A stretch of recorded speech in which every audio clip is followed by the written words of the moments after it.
విలువైన భూముల్ని మీరు వచ్చి 99 పైసలు ఇస్తున్నారు. అది ఇచ్చిన దాంట్లో పారదర్శకత లోపిస్తుంది. మీరు వచ్చి వారితో ఏం సంప్రదింప చేసుకుంటున్నారో ప్రపంచానికి తెలియాలి, కానీ మాకు తెలియదు, ప్రపంచానికి కూడా తెలియదు. మీరు లోపాకారిగా చేస్తున్నారు. ఆ నేపథ్యంలో అదే సంస్థలు మన పక్కనున్న రాష్ట్రంలో, అదే హైదరాబాద్లో కానీ బెంగళూరులో కానీ పారదర్శకతతో బిడ్డింగ్కి వెళ్ళి వాళ్ళు వచ్చి కోట్లాది రూపాయలతో కొంటున్నారు. ఇక్కడికి వచ్చినప్పుడు వచ్చి ఊరికే 99 పైసలుగా మీకు ఇస్తామని చెప్తున్నారు అనేది మా ప్రశ్న అధ్యక్ష. దాని తర్వాత భావం అధ్యక్ష. దానికి వచ్చి వారు వచ్చి ఎకో సిస్టమ్ గురించి చెప్తున్నారు అధ్యక్ష. వైజాగ్లోను ఐటీ పార్క్ ఎకో సిస్టాన్ని 2004లోనే మేము ప్రారంభించాం అధ్యక్ష. ఆ రోజున నేను మినిస్టర్ని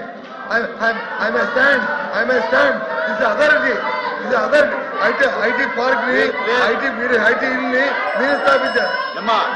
బీజేపీ అధ్యక్ష. మీరు కాదు మీ నాన్నగారు వాళ్ళు చెప్తారు, మీ తండ్రి గారు వాళ్ళు చెప్తారు. 2014, 2019 ఏం చేయాలో చెప్పండి. ఏదైతే 2019లో అధ్యక్ష 2019లో జగన్మోహన్ రెడ్డి అధికారంలోకి వచ్చిన తర్వాత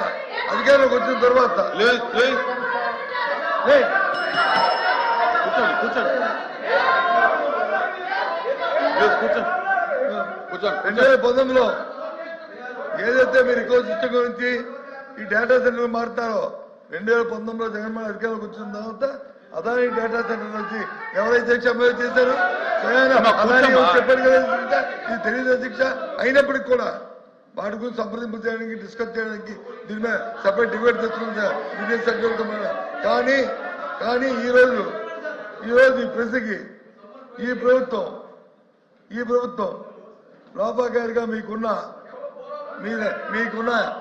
లావాదేవీలతో మీ స్వార్థ ప్రయోజనాల కోసం అధ్యక్ష చెప్తాను అధ్యక్ష. వైజాగ్ గీతం భూములు అధ్యక్ష, వాళ్ళ కుటుంబానికి వచ్చి 5,000 కోట్ల భూముల్ని ఏ రకంగా అపరంగా కట్టబెడతారు అధ్యక్ష? ఎంతమందికి ఉద్యోగం ఇస్తారు గీతం? 5,000 కోట్ల భూముల్ని కట్టబెడతారు అధ్యక్ష. ఇది అధ్యక్ష, ఇది సమాధానం అధ్యక్ష. కాబట్టి ఈ ప్రభుత్వం చేస్తున్న ఈ భూదోపిడికి ఈ లాలూచికి నిరసనగా ఈ బంగారానికి నిరసనగా మీరు చేస్తున్న ప్రత్యేక విధానం నిరసనగా ఈ ప్రశ్న నుంచి మేము వాకౌట్ చేస్తాం అధ్యక్ష.